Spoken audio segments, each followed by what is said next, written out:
আসসালামু আলাইকুম। আমি যেখানে দাঁড়িয়ে আছি, আপনারা যে গাছটি দেখতে পাচ্ছেন, এটা হচ্ছে অর্জুন গাছ। এই অর্জুন গাছটা যে কতটা উপকারী এবং এর যে ছাল এবং পাতা থেকে যে কি পরিমাণ মানে মানুষের জন্য উপকার আছে এতে, আছে একেবারে, একেবারে মানুষের একেবারেই কাছে থাকে। এই জন্য মানুষ এগুলোকে খুব বেশি মূল্য দেয় না।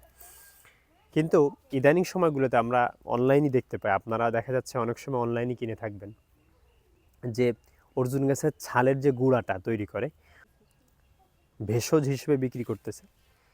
তো বিশেষ করে যারা হার্টের সমস্যা রয়েছে, এই ছালটাকে পানির মধ্যে ভিজিয়ে রেখে সকালবেলা যদি ওই পানিটা খাওয়া হয়, রক্ত পরিষ্কার, রক্তের সুগার কমে, তার সাথে সাথে হার্টের সমস্যা যাদের রয়েছে, হার্টবিট বাড়ে বা হার্টের যে প্রবলেমগুলো রয়েছে এটা ঠিক হয়।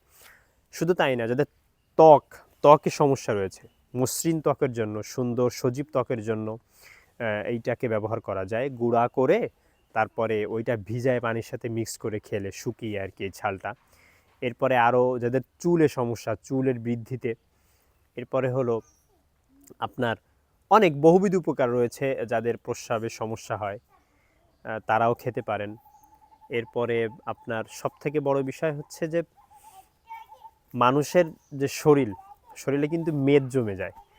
তো আমরা যদি নিয়মিত এই ছালটা, তো আসলে শহরে যারা খাবো, ছালটা কিন্তু এভাবে আমরা ফ্রেশ পাবো না, প্রতিদিন গাছ থেকে নিতে পারবো না। এই জন্য ওই ছালটাকে শুকিয়ে গুঁড়ো করে যদি আমরা খেতে পারি, আমাদের যে অতিরিক্ত মেদ রয়েছে, মেদটা কিন্তু দূর হবে। এবং যার রক্তে সুগার, তাদের জন্য অত্যন্ত উপকারী এই ছালের গুঁড়াটা। তো আমরা এখন এই ছালটা আমরা এখান থেকে করব। আমি দেখাবো কিভাবে আপনারা ছালটাই করতে পারেন।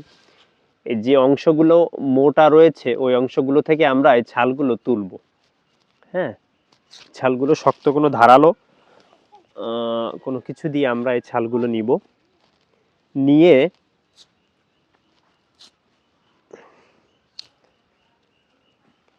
দেখেন গাছ যে মানুষের কতটা বন্ধু এবং উপকারী, সেইটাই আমি বোঝাচ্ছি।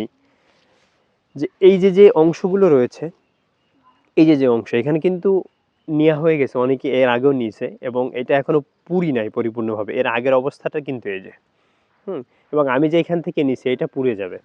যে এই যে ছালটা, এই ছালটা হচ্ছে আমরা পানির সাথে ভিজিয়ে কাঁচা অবস্থায় খেতে পারি, অথবা যখন আমরা শহরে এই যে ছালটা, এই ছালটা হলো আমরা ধুয়ে তারপরে শুকাবো, শুকায় গুঁড়া করব, গুঁড়া করে বাসায় রেখে দেব কাচের বয়ামে। সেখান থেকে আমরা প্রতিদিন সকালবেলা খালি পেটে এগুলো খেলে যে সমস্যাগুলো রয়েছে মানুষের, যেগুলো বললাম, এছাড়া অন্য সমস্যা রয়েছে, আশা করা যায় সেসব থেকে নিয়মিত খেলে ইনশাল্লাহ মুক্তি লাভ করা যাবে।